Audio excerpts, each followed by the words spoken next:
So yeah, 1987. As we've established, everyone in this chat room was under the age of 10 in 1987. I don't think I had yet seen an IBM PC compatible. I did, however, have an MSX. It had this membraniest of membrane keyboards with soft plastic keys. There was a plug-in joystick, and I was obsessed with Gobble, this Pac-Man clone in which you were a detergent enzyme and some laundry, which is the only MSX game that hasn't yet been archived, and I've been saying I will archive it for at least 3 years now. And have I done it? Fuck. Because I'm just so scared of what will happen when I copy the tape. Will it snap? Will it be covered in mold? Will it be filthy? Will it break my recording equipment? Yeah, I need to actually do that. So you had an MSX in 1987. Did you ever get Metal Gear? No. We had we had a few games of the standard Spectra Video MSX pack. But this was in Cyprus, which got quite a lot of sort of Japanese originating stuff, although this was an English language MSX. My experience would have mirrored yours quite a bit, except for it would have been on a Color Computer 3. My first delicate steps in the world of computing was keying in programs from the pages of Rainbow magazines, playing those games. So you couldn't just play them back then, ladies and gents. You had to key them in first. You know those circles with the strike through them? I can put one of those over his face through the whole video. Because look at him, he's down there eating something. What are you chewing on? What is that? A French fry? He's got it looks like a cinnamon stick or something. It looks like a Pocky or a Grizzini. I didn't think you ate French fries. What is that? It's a Grizzini or a Pocky. Lemongrass. Be sure not to edit this part. It's the most interesting one so far. I know, it's fascinating. I'm putting him up on screen watching him eat now. I didn't think he ate. Oh, that is very titillating. Unbelievable. All right. 1987. Rainbow magazine, typing stuff in. Go. Yeah, well, the first game on our little cheat sheet here was Maniac Mansion, which I do not own because I'm not rich. I will point out that I got my copy of Maniac Mansion from Stuart. So. Oh. You did? What makes you so special that Stuart sent you a copy of? Money. You paid me. Oh, that's a good reason. Well, that would work, I guess. This is the first IBM release, but it's not the first release period. I bet you Pascal has a copy of the first release period. Here we go. That's the one that came out in 1987, probably. I wonder if this one came out in 1988. Yeah, the IBM release is 1988. So maybe Pascal should talk about it. Yeah. No, he doesn't want to talk about it. Pascal is too busy eating. He doesn't want to talk. He just wants to stuff his face with whatever that is he's eating. So Maniac Mansion is the second LucasArts adventure game. The first one is Labyrinth, technically. This is the first one released for IBM, though. And it also was the first to use the SCUM engine, which stands for the Script Creation Utility for Maniac Mansion. And it was created by Ron Gilbert and Gary Winnick, the same people behind the brilliant new game Thimbleweed Park, which is really, really good, so I've heard. I'm sure it's really good. I haven't played it yet, but I'm sure everybody else has played it. This is the first IBM release. Pascal, can you maybe show again the C64, the Apple release that you have over there? Yeah, here it is. Yay.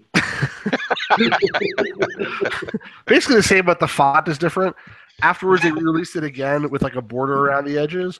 Also, the IBM release has, I think, two versions. There's one that's this one that says 256K of RAM, and I think there's also one that has 300 and something K of RAM, right, Pascal? 384 or something like that.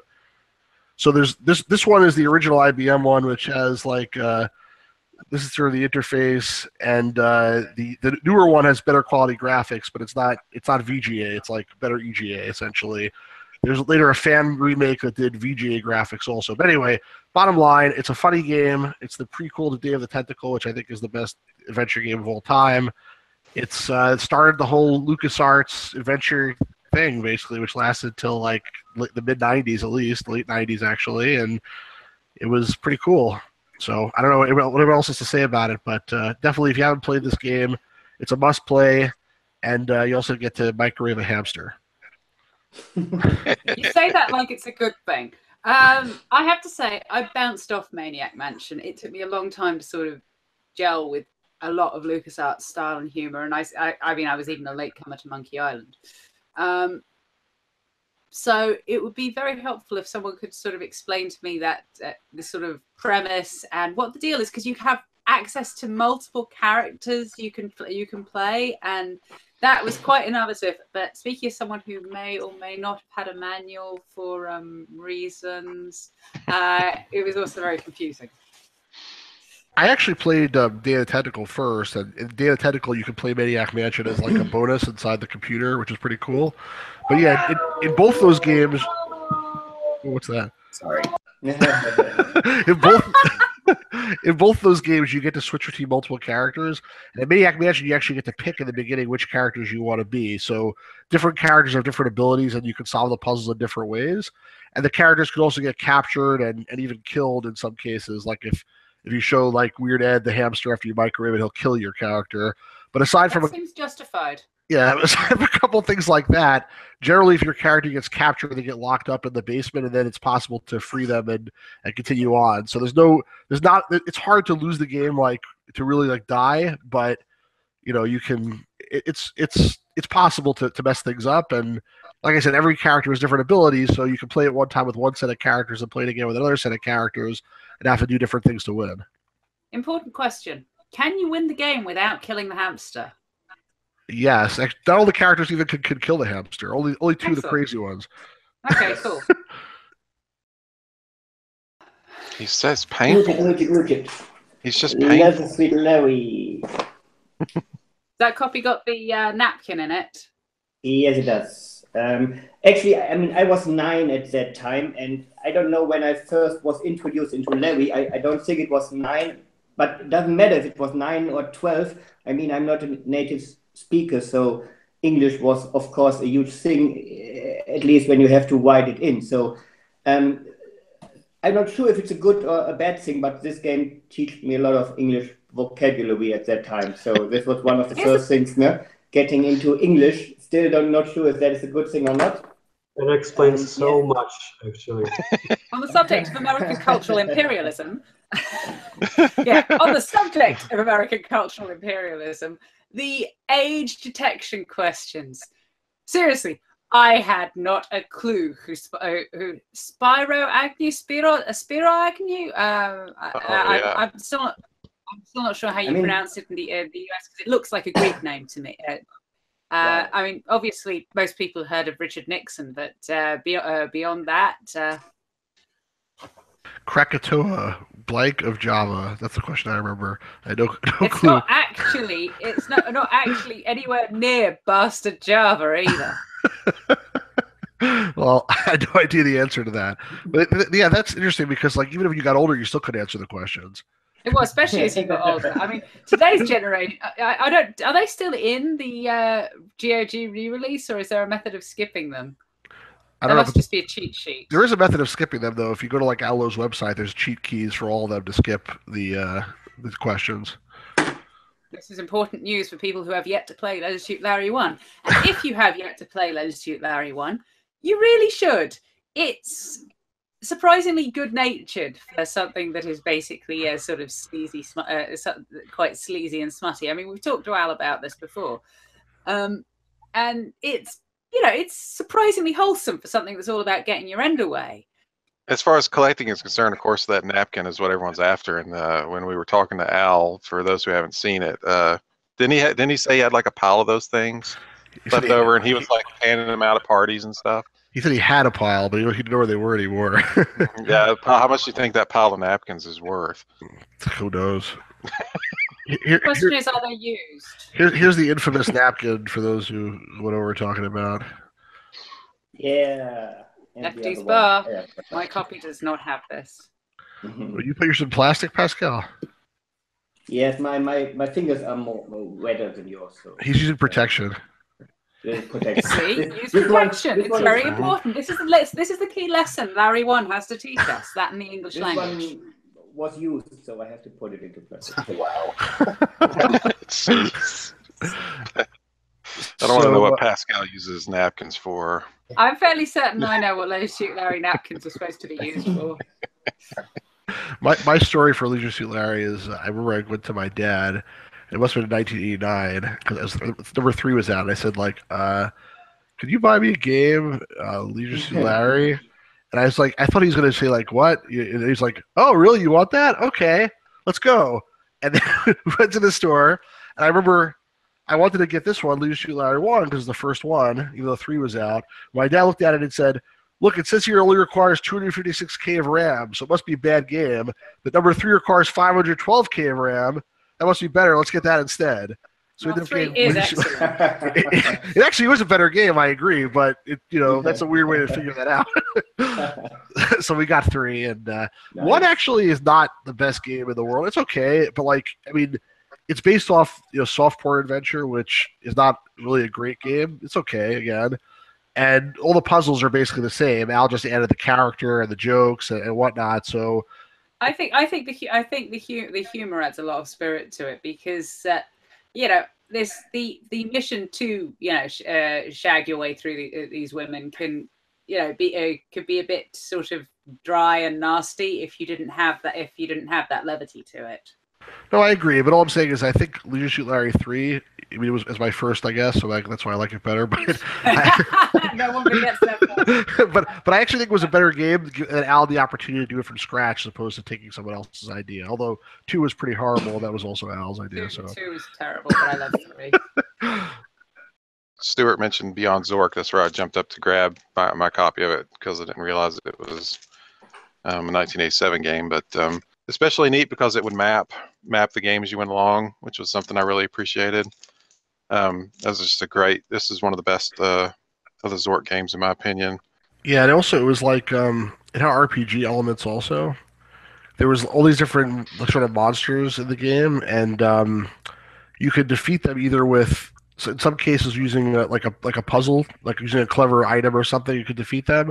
In other cases, you had to actually combat them. You started with I remember in the beginning of the game you get I don't know how to pronounce this. I'm sorry, a shillelagh or something like that. Which Shillelagh.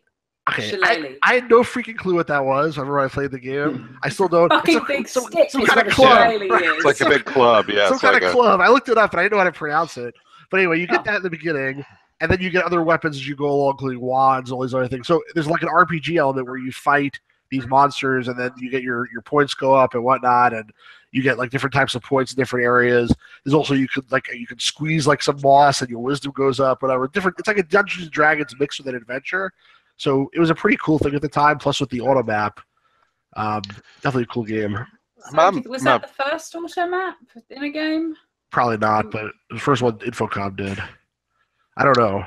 My memory may be mixing up Zork games, but was this the one that had the rude puppet in it? Yes, the cruel puppet. The cruel puppet, that's right. Yeah, he would swing around and like insult you and stuff. Right. That was pretty funny. Yeah. There's also the hurdy-gurdy guy. Yeah, the hurdy-gurdy with the dancing. Yeah. It turns the crank of the hurdy-gurdy of something. Right. The monkey. There's a lot of memorable stuff in this game. It was pretty funny. And there was also the Christmas tree monsters. That's your time. Yeah. If you haven't played this one, this is definitely one of the Zorks to play. It had some good stuff in the box too. It's got a cool. I think there's a 3.5-inch disc and a 5 1/4 in here. Yeah, there should be. Yep. What are the feelings? Let's see. We got there's the manual. There's a cool map. It's a paper map, but it's pretty nice looking. Oh. Yep. And there's like a book or something. Yeah, some other stuff. Masters. This looks like this is a catalog. I love catalogs. I don't want to see. Oh, it's just a catalog, but lore and legends of Quindor. It's pretty good. There's some more stuff in here too, but on the screenshot in the back, you can see it shows your like stats. So you can see that. On the subject of Infocom, wasn't this didn't 1987 mark the beginning of the end, really? Well, the end of the end, because they got bought by Activision. Am I right? Yeah. Anyone with a grip on history? No, that's correct. No, Zork Zork Zero came out after Beyond Zork, right? Correct, it did. Yeah, but I think 1987 was the year that Infocom got bought, which in the beginning to them that was a good thing. I mean, I don't think they didn't have any problem with that. And it wasn't. I'm not sure if it was actually Activision that bought them, or if it was like Mediagenic, or it was a whole like Activision changed their name to Mediagenic at the time. It was a whole weird thing. But anyway, yeah, that is what happened. And at the time, I think it probably seemed good. But hadn't they kind of ruined themselves by attempting to release serious database software? That's like the story, like the Cornerstone, the database program is what killed the whole company. But there's the people that did like a PhD thesis about what really brought down Infocom. I love interactive fiction fans. The thesis is online, and they basically say, if I remember correctly, that it was not Cornerstone, that was not the problem, it was just mismanagement or something like that. So go online and search for that thesis. Norton Burt mentioned before, that is like a game where basically there's no, all the puzzles are like word play essentially. Like you I don't know, you see like a barn, and then you're supposed to hit the broadside of the barn to get like a point. You know, it's all like it relies on weird idioms. puzzles. It relies on homonyms. I think there are a few spoonerisms and malapropisms in there. Correct. It's really clever wordplay. I love the thing where you suddenly find yourself in a supermarket aisle, having been. There's a lot of locations, and you can get from and they're discrete and self-enclosed, and you can't really backtrack very easily. And suddenly you end up in the supermarket aisle, and there is a chocolate mousse. It's a moose, as in the animal that isn't an elk, and it's also a chocolate mousse, and it is just deliciously off the wall, and it's very rewarding if you enjoy wordplay, and I presume if you dislike wordplay, absolutely the most irritating thing in the world. And Pascal wouldn't do very good at it either, I don't think.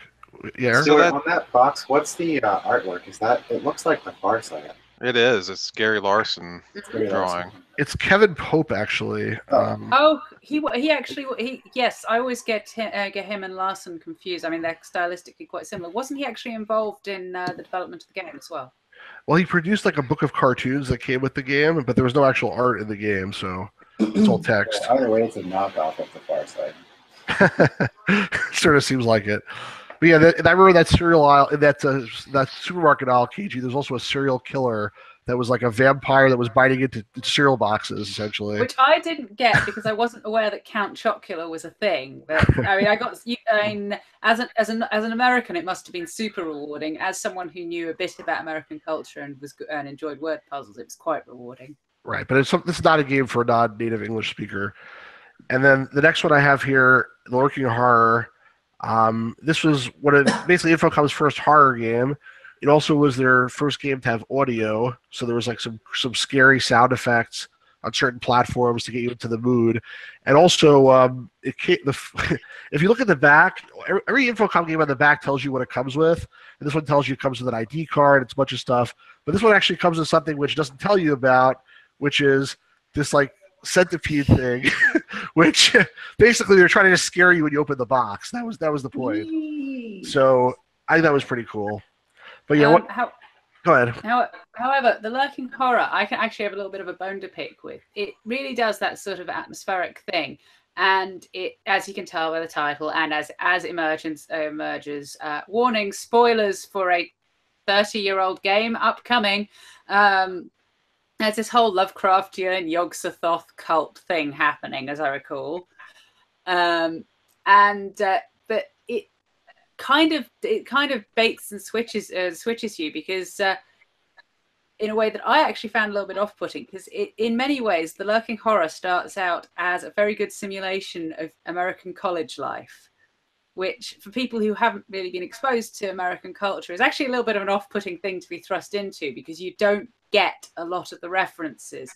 You don't understand what the deal is with this situation you're in, and you don't understand the tropes that an American native would take for granted, which makes it a little bit hard to get into, even for someone like me who's a bit of a Lovecraft nerd. Yeah, I agree. It definitely switches tones quite a bit. Like in the beginning, you're in the basement of sort of MIT. They call it GUE Tech, but it's basically MIT. and there's a hacker, and she's trying to help you get your term paper back, and you have to microwave like a burrito for him or something like that. But then like it quickly turns from there into like there's like a hand walking around on the floor and all sorts of weird stuff. I don't remember what happens at the end, but it's a complete switch in tone. But I guess that was just trying to like immerse you somewhat into the culture. Anyway. In 1987, Apogee was founded. Yeah, I didn't realize that came out in 1987. That's pretty cool. And the first game of Apogee was Quaz, released in November '87. This was actually made for Softdisk Publishing, for this monthly disc magazine they had on, this big blue disc, I guess. So it is you were a subscriber of those magazines, getting a monthly disc with a magazine and software and games on it. But then it was by Scott Miller who made the game. He released that with under the Apogee label then, and that was the time when Apogee was founded, which I think is pretty cool because knowing them for Duke Nukem, Wolfenstein, I don't know, all these amazing games. So this is where it started with Quaz. And Scott Miller was known that he used a lot of backwards names, titles in his games, so he always did that somehow, somewhere, and this is one example where he took the name for one of his first games. So I have at least one of the big blue discs somewhere that has one of the Cross games on it. Were those like shareware versions, and then that one you have is like the full registered version, or they just release like later as a compilation? Actually, I have to check what's on here. I guess it's the full version. It should be, because it's in the same format like most of the Apogee disc releases I have when they were mail order versions. So I guess this one has the full 3 first episodes on it. But to be honest, I haven't checked yet. Edit me out if I'm hideously wrong, but the Cross games were kind of roguelikes, weren't they? Well, yes. Sort of. Yes. They looked like rogue, sort of, but they weren't like procedurally generated, I don't think. It was like a set map with some set objectives and whatnot. But right? You were made of ASCII. It was ASCII, right? But it wasn't procedurally generated, I don't think. But yeah, Pascal, I don't. Are those like? Is there multiple episodes on that? I mean, I guess you haven't checked, but that's what I'm wondering, because, like, I've heard. For Cross, I haven't played. I only played a couple of them, and I never beat any of them. But there's like Kingdoms of Cross and Castles of Cross and Dungeons of Cross and whatever else.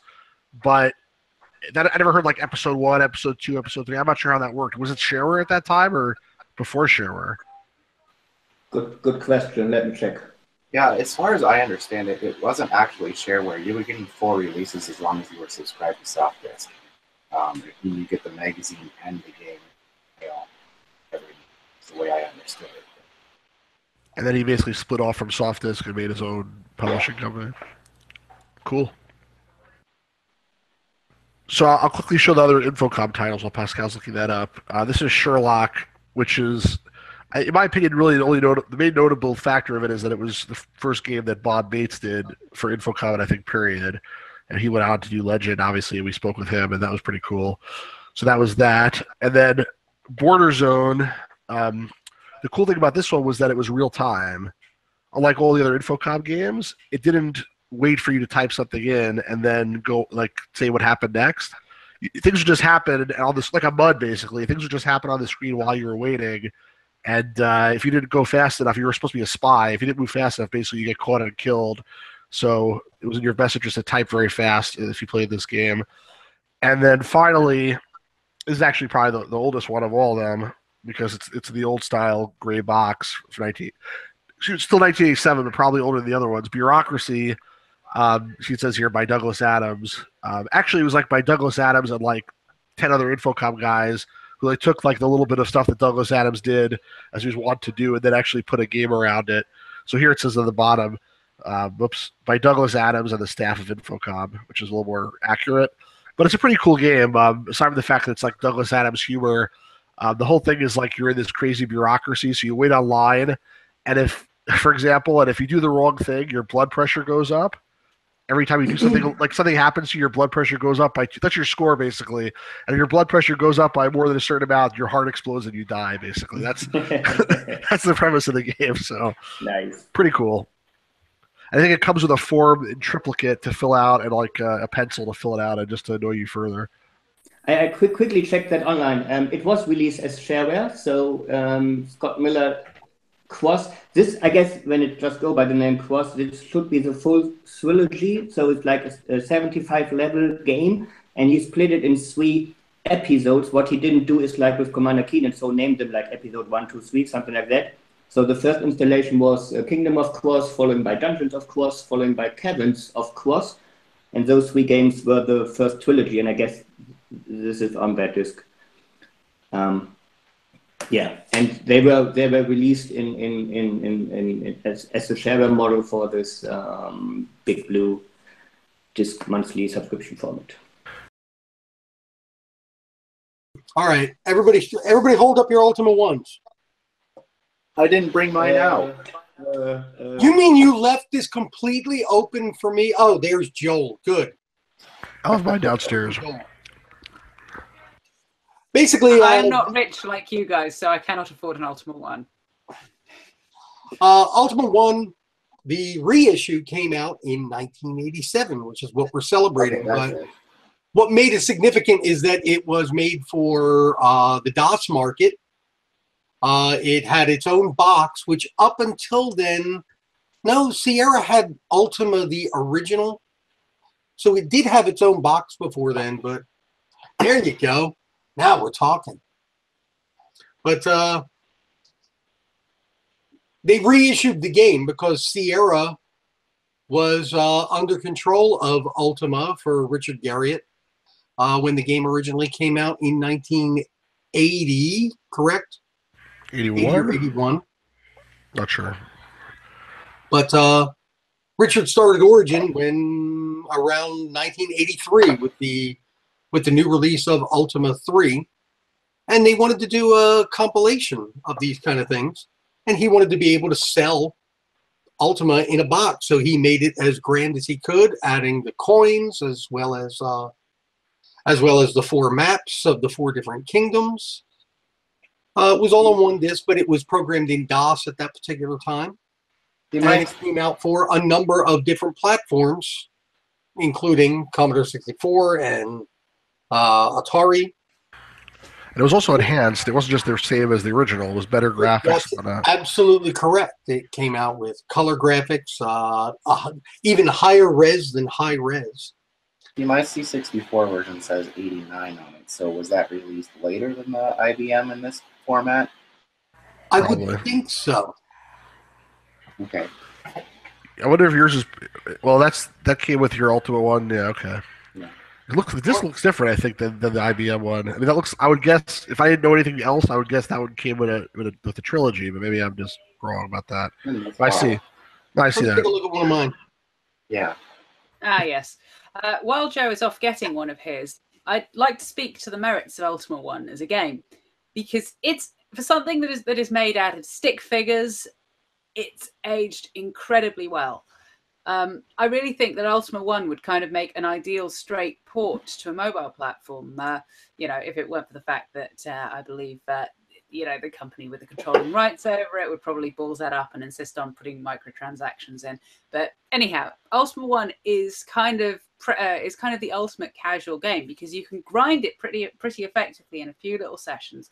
Although it's got these 4 different continents, everything's quite neatly self-contained. You go to the king, you get a mission, slaughter X number of monsters, come back to me. You've got a bit of princess freeing, a bit of jester slaughtering, a bit of key collecting, a bit of upgrading to an inexplicable sort of spaceshipy land cruisery type thing to thus completely transcend the bounds of the earth and zip around from one continent to another.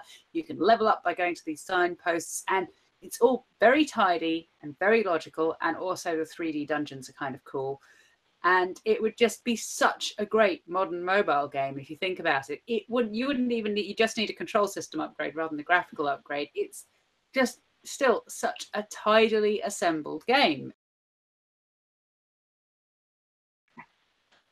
So in keeping with Origin, 2400 AD came out in 87 as well. Oh, that was a game by Chuckles. And I actually quite recently went and played this back when it's quite hard to get, and I'm never likely to have a copy. But when archive.org put up a load of games that you could play online, that was the game I chose to experiment with how playable that online DOSBox emulation was. And I played a reasonable way through it with a solution, and it's quite cool because it's it has a very similar feel to a lot of the Ultimas in many ways, because you've got this top-down city environment, except it's firmly rooted in sci-fi, and you've got this basic plot premise: robot, or is it alien, or is it alien robot overlords who have taken over the city, and you have to join the resistance, and it's quite linear and more actiony than a lot of Origin stuff, but it's got this lovely future city map and all these people to interact with, and when you go into the literal underground to meet the metaphorical underground, it feels like a very rich and well realized world, and you have this marvelous city map that Joel is about to chirp up and show us. That's the city we get to see. So I have a question for you guys. I never played this game. I didn't list this on my list of notable games of this year. I thought it was like another Origin game, maybe a good one. But what makes it notable? I mean, I'm interested in playing it. So what about it should I be excited about? I think some of Chuckles' game development history plays into this, because it's kind of like right. You know how Studio Ghibli everyone associates with Hayao Miyazaki. Origin Systems, everyone associates with Richard Garriott with good reason, but actually, he wasn't the only developer put with a line of stuff. And Garriott-style games weren't the only games that Origin produced. And this is where I'd like to hand over to Joe, because I'd just be vamping a bit. No, I think you're doing fine. There were a lot of other developers that Garriott got together with, because his area of expertise was more or less bringing people together. So he dealt with, Dennis Lubay and all of his artist friends. And then he dealt with Chuckles, which was one of his neighborhood people that he got involved with. And Chuckles was a programmer as well. And there were a lot of other people that were involved also, like, I can't talk about past 87. But other people like the 10 Dumb Guys, the people who did Ultima Underworld and things like that. Well, I guess that's a good point. And I was really surprised, like Chuck Boucher, like Chuckles, his work goes back like pretty far back, as far back as Richard Garriott says. Basically, he worked with Richard at California Pacific. He worked with Richard at Sierra. Then he put out Caverns of Callisto, which was like basically the first game that Origin made along with Ultima 3 in 2400 AD. What happened after that? Did he like sort of just retire at some point, like relatively early on? Because no. Chuck Boucher got into engineering and design along with computer programming. As a matter of fact, do you remember when you were at Disney or Universal Studios, it could have been, and you saw all of the when the Terminator movies came out, they had that Terminator live action show with the robots that all came up and people running around for all that stuff. Chuck Boucher designed all that. Oh, very cool. I did not know that. He was doing stuff for amusement park themes and stuff like that.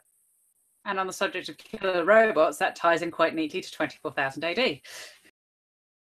I don't really have a good transition, but before we break, I want to slip the great Giana Sisters in. It came out on C6 on the Commodore 64. At the time, computers were really trying to catch up with Nintendo insofar as speed of scrolling and the speed of graphics. And Giana Sisters came out, and it was like almost a Super Mario Brothers clone. It wasn't almost a Super Mario Brothers clone. It was a rather faithful Super Mario Brothers. Yeah, but obviously it was bones about this. Obviously, it was quite popular with the Commodore crowd because it was a clone of Super Mario Brothers, and wait!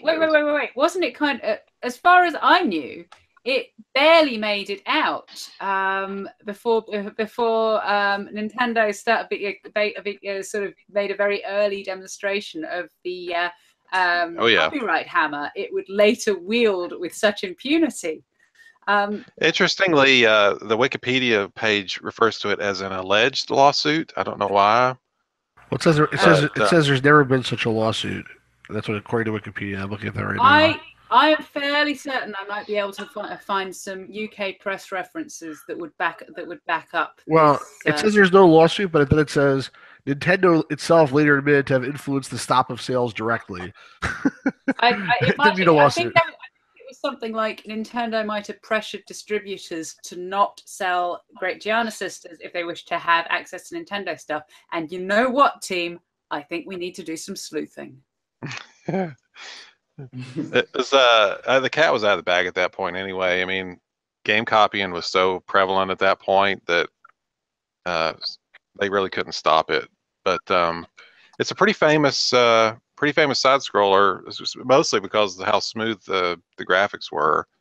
It was also, pretty good. the use of color palette was really good. They managed to get a hell of a lot out of the C64 that it wasn't necessarily designed to do in the same way that the NES was designed to do. Mm-hmm. I've only played the Amiga version, but I've found it actually to be, and this is one of the reasons why I really like the game, is because it was more difficult than Mario Brothers, in my opinion, especially having used the up arrow. But just the overall gameplay, it seemed a little more difficult than Super Mario Brothers was like. It seemed more Japanesey in that way to me. I was a huge Commodore 64 fan and collected all kinds of games from him, and I totally missed this one. I guess this came out right about the time that I started pushing myself away from the Commodore because I had to get a real job and that kind of stuff. But I totally missed Giana Sisters. Is the game rare? Is it incredibly hard to find in a box and complete? It is rare, but it is incredibly hard to find. Certainly in Europe, despite it being a German release. Yeah, that's the thing. I missed it too. I think it's not because you were too old. I think it's because I don't think it was popular in the U.S.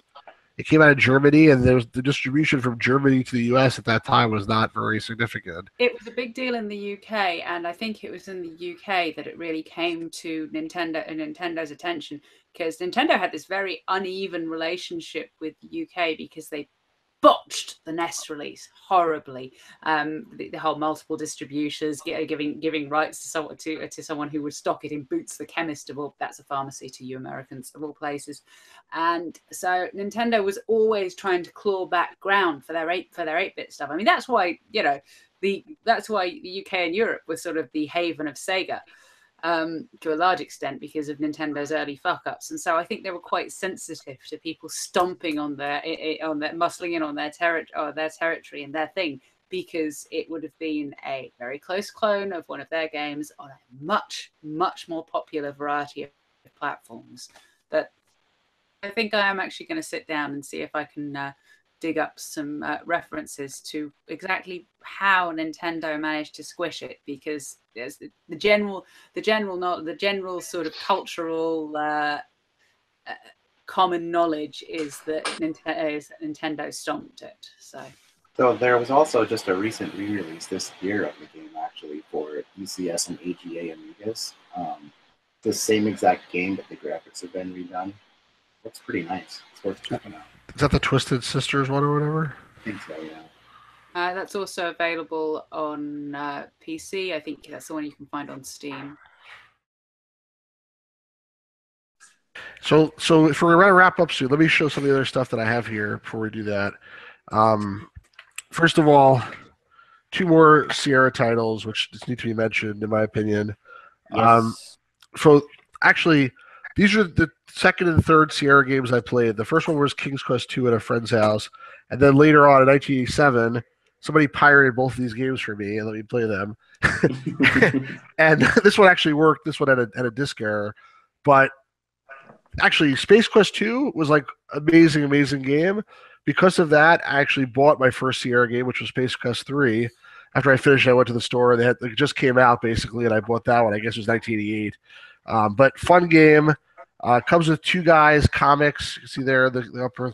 And the first copy I bought didn't even have the comic, by the way, but this one does. And then Police Quest, the first in the series, which led to a bunch of cool police procedure games, and then turned to garbage after that, basically.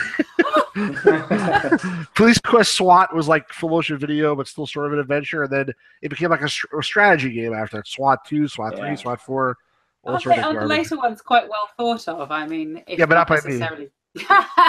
Well, that's all. Yeah. No, listen. That's like the thing. That's like the thing with the new Star Trek movie.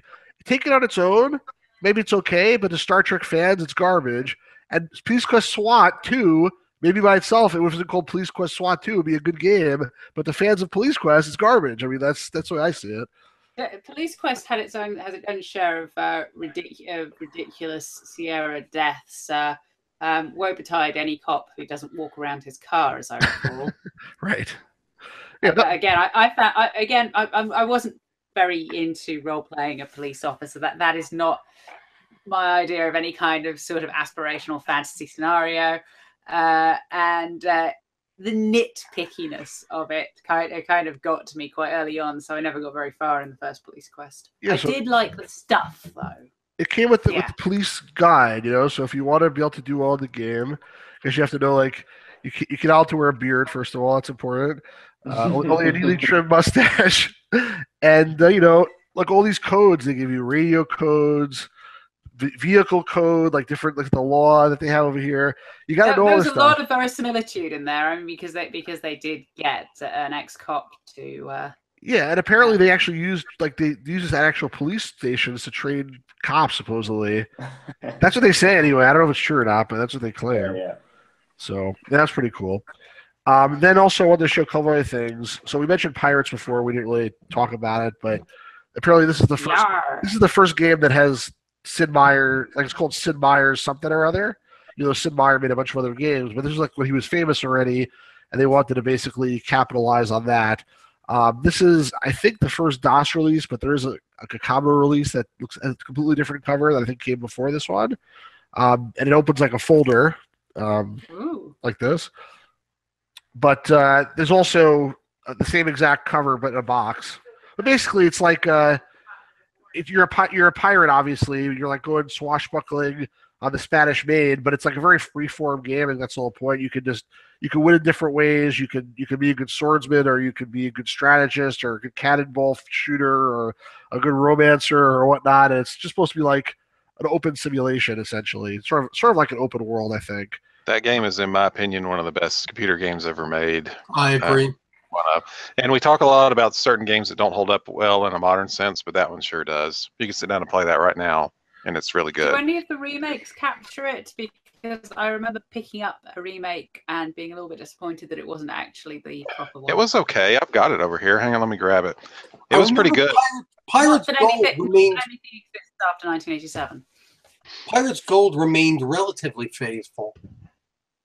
There was Pirates Gold, and they made a bunch of other ones after that too. So it's like Pirates Gold's kind of a pain, because isn't that Windows 3.1? What didn't you have to have Windows play it? But then they released this one later, and it was pretty good. It was in the spirit of it. I wouldn't say it was as good, but it was okay. I want to mention Barbarian just so I can get that cover art in the video somewhere. With Wolves and Gladiators. I have never played it. Really? No, never played it. I have very fond memories of playing it on a friend's Amiga. Well, there's 2 different games called Barbarian that both came out in 1987, apparently. Well, Barbarian. We're talking about the one with the oiled dude on the front. And the oiled lady. That's no lady. That's Maria Whittaker. That's the one you could cut off the guy's head, right? Yes. Okay. We're talking about the same one then. You knew the name of the actress on the front. She wasn't an actress. She was a page 3 girl. There was Maria Whittaker's strip poker. Oh my God, am I going to have to explain the concept of page 3 to some Americans? Please do, so I can find visuals to go along with it. Full audience. Okay.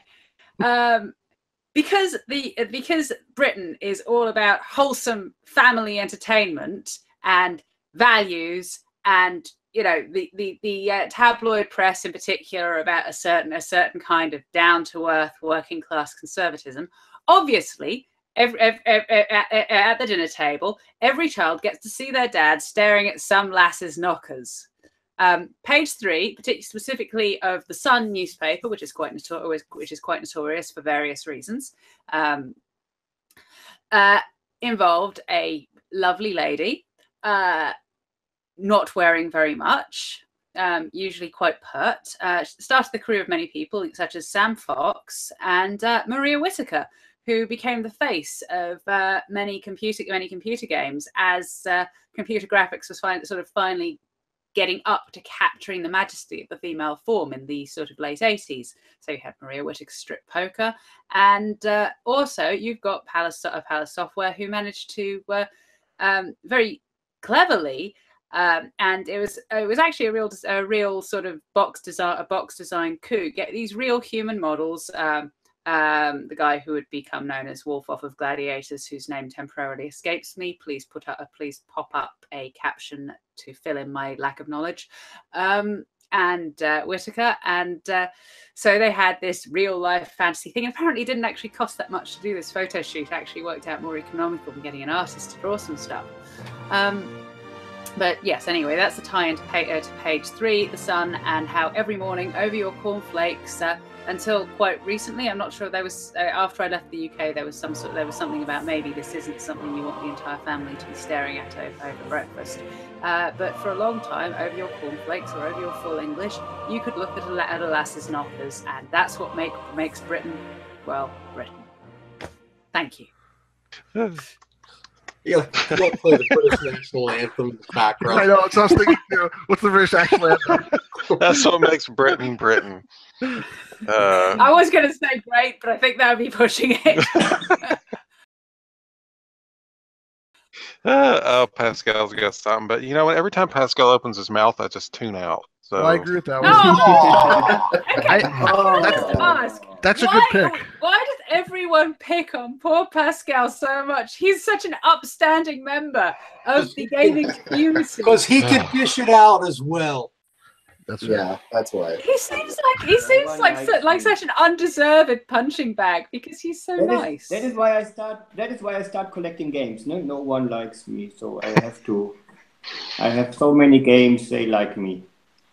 Yeah, Mixed Up Mother Goose. So when we talked about all the Sierra games of '87, they are like Space Quest 2 or Police Quest or Larry. They started the series or continue the series. Mixed Up Mother Goose is like, it's just one game which had like, I don't know, 3 or 4 remakes done by Sierra. So this is really confusing collector-wise. So this game is even totally messed up on Moby Games. If you try to find out which was the first release on Moby Games, you're totally lost. They have like, I don't know how many entries for that game, always mixing the year of the release with the box and the version.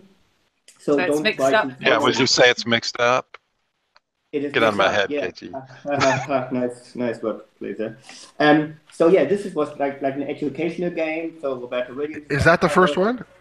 This is the actual first one. So this is the only first one. And as we know, Sierra is a pain because they collector-wise, because they reuse the boxes all the time. So of course you can get this box with a remake version. So you not only have to check the box. This says like 87 on the. I don't think the camera will get that, but it's like, this is the only one saying 87 on the back of the box, but you have to check the disc as well. The very early Sierra games, that is easy because they had special labels for each game. So before they start to use the more standardized version for Sierra labels, for the small and the big discs, the early ones all had like different labels. You find that in Police Quest and Larry, they all come with their own labeled version. So this is a good hint. This definitely is the first release. It says 87 on that as well. But if you find that box with that kind of label, you have to check the disc version and the date mentioned on the disc. And then you will find out it's not 87 most of the time because it's one of the remade versions. So Sierra did that like times or so up to the Mixed Up Mother Goose Deluxe version was the last one. So this is totally a mess if you go into collecting those and find the first one. So is that Dizzy or is that Humpty Dumpty on the cover? Humpty Dumpty. Oh man, we missed Dizzy. Humpty Dumpty. No, we mentioned Dizzy. Now, the first release was EGA, correct? Not necessarily. Yeah, I mean they support EGA and VGA, but I believe there was an upgraded. I believe an upgraded version in VGA was released later. Is that correct? There was also a CD-ROM version. Was one of the first CD-ROM titles with speech, and then there's a deluxe version after that with even more enhancements. To Pascal's point, there was like at least 4 versions of this game.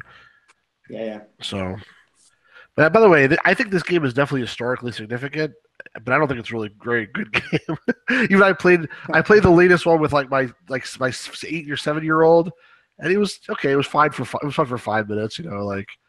What I liked about that one, and you don't have that in so many games at that time, I guess, that they randomized you have to find missing items in the world, and every time you start, they are on a different location. So there at least is a value to replay it, if you want to find the item at a different place. That is at least a nice detail. But there's just an error, because one item is always at the same position, but all the others are moving around randomly every time you start the game. The only part of that game I remember my kid thought was entertaining was the guy that jumps over a candlestick. I don't know which Jack being Nimble Jack. Jack, right. He like basically burns his behind on the candlestick and flies to the ceiling and jumps in the water. That part was funny, but everything else, was like random. What is the proposed age range for this thing? Because that's quite a small-looking child on Roberta Williams' lap there. I don't know. It was probably a Pascal. All right, so a few more quickly, just because we got to go, or we want to go. The Fool's Errand, I think, is definitely a classic, historically significant game. Originally came out for Mac, I believe. Basically a puzzle game, like with a story around it. But you can see on the back just some of the they're all sort of like cool, like devious puzzles. And this started a series of a few different games by Cliff Johnson. So anyway, I think it's sort of cool. This we didn't mention, which is definitely an important game, Dungeon Master, which was one of the first first-person dungeon crawlers where it was sort of like in real-time movement through the dungeon. The IBM release came with this sound adapter to get some sound working out of this thing. It came like sort of shrink wrapped together like this. But yeah, this is a pretty cool game. You use the mouse, you drag and drop. It was originally created for the Amiga, I think, and the ST, and then eventually ported to DOS. So those are Amiga screenshots on the back? These are Atari ST screenshots on the back, actually. And there's also an expansion pack for this that did not come out for DOS, it's only for Amiga and ST. Two more quickly. Wizardry 4. So, continuation of the long-running Wizardry series. The reason why I think this is notable is the fact that you get to play as the bad guy, which was a relatively unique concept at that time. I think there may be another game that came out of the same year where you play as a bad guy, but basically you were the evil wizard Werdna, which is Andrew spelled backwards, from Andrew Greenberg, and that was the villain in the first game that you kill. And now he comes back to life, basically, in the bottom of the dungeon with a little bit of monsters, a little bit of health. And the attackers, like all the people you have to fight against, are people that sent their discs in from previous Wizardry games with their heroes that they built up to like superhuman levels. And they basically took all those people's discs and brought them into Wizardry 4, and that's who you have to fight against. And apparently it's like super duper hard. So it says on the back, like, warning, Wizardry is an expert level scenario, because basically you're starting off as you should be the big bad guy, but you're very weak and you're fighting against all these really tough hero guys. So just to get out of like the first level, like the bottom level of the dungeon, apparently is extremely, extremely hard. And then two more. Sorry. This one was mentioned by somebody. I have it all smashed up here, so sorry about that. But Test Drive. There's a better copy over there. Thank you, Pascal. Test Drive by Accolade, one of the very popular racing game at the time. Definitely not the first, but very popular.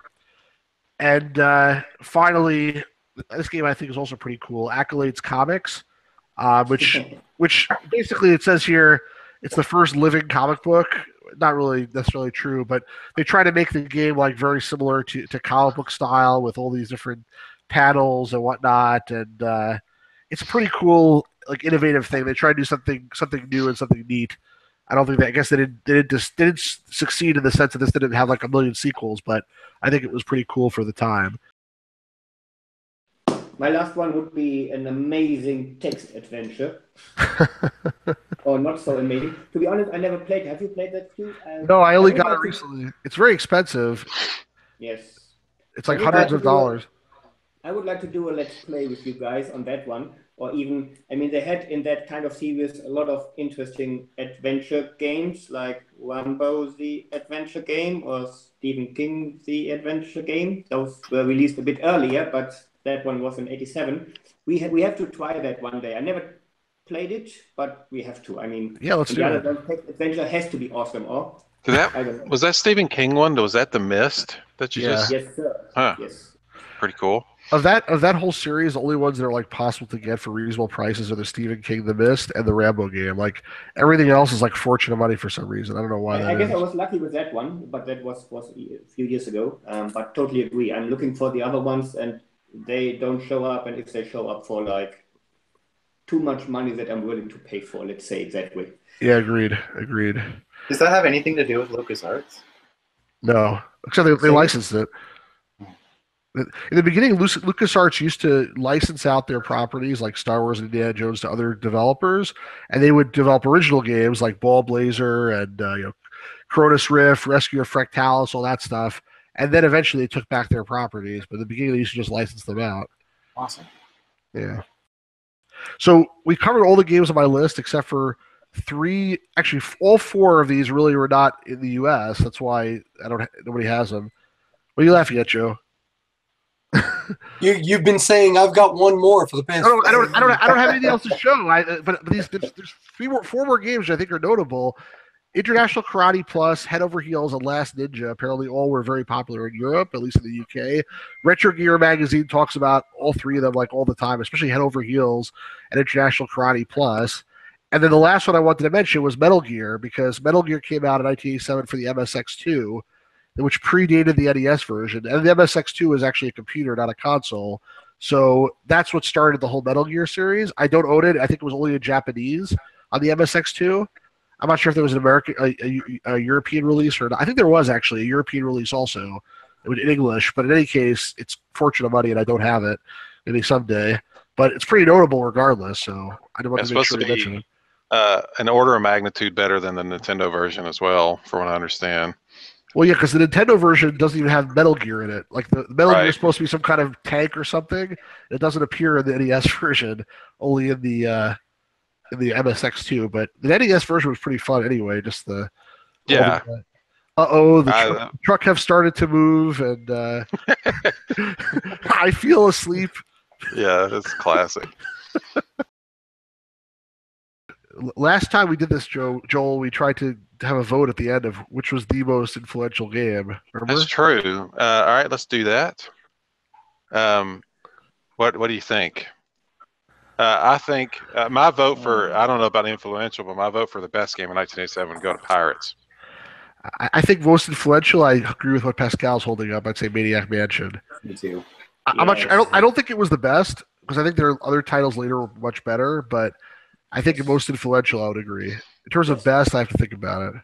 If Ultima One wasn't a re-release in '87, I would say Ultima One, but otherwise, Boo. Agreed. No, agreed. I would agree with that. I don't know. I agree with Joel. Pirates. I mean, of course, Joe going against Origin. But Pirates was Sid Meier's big, huge breakout game, wasn't it?